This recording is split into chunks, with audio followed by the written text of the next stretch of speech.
The Spaniard's remarkable filmography gave us hope, and the high ratings for the Snow Society, 7.6 from the viewers and 7.8 from critics, increased our expectations. However, after reading the description, I felt the movie might not be for me. It's not because it's poorly made, but because it retells the true story of Uruguayan rugby team that crashed in the mountains in 1972. They survived miraculously while the rescue operation was underway and no one was looking for them. Guys, are you really that young that you don't know about the classic 90s world cinema like Alive from 1992 with young Ethan Hawke, directed by Frank Marshall? It used to be a very popular movie. Around the anniversary of the tragedy, documentaries about the Uruguayan catastrophe aired, followed by a movie Alive. Why? Because it's an incredible story of the will to live and cannibalism.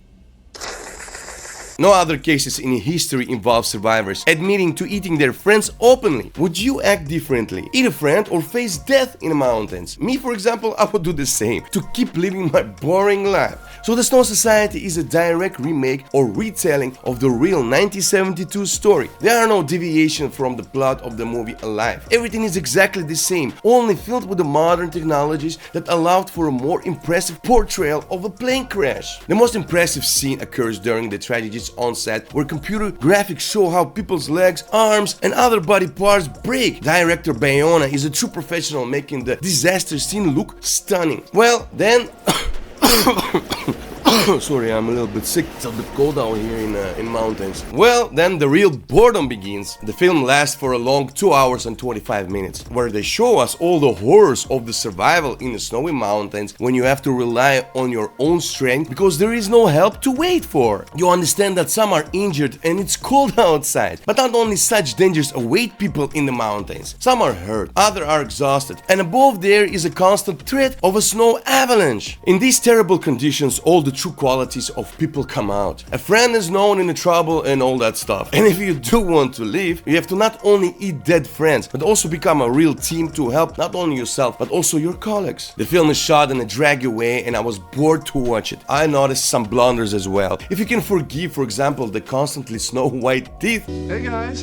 Hey. What's up?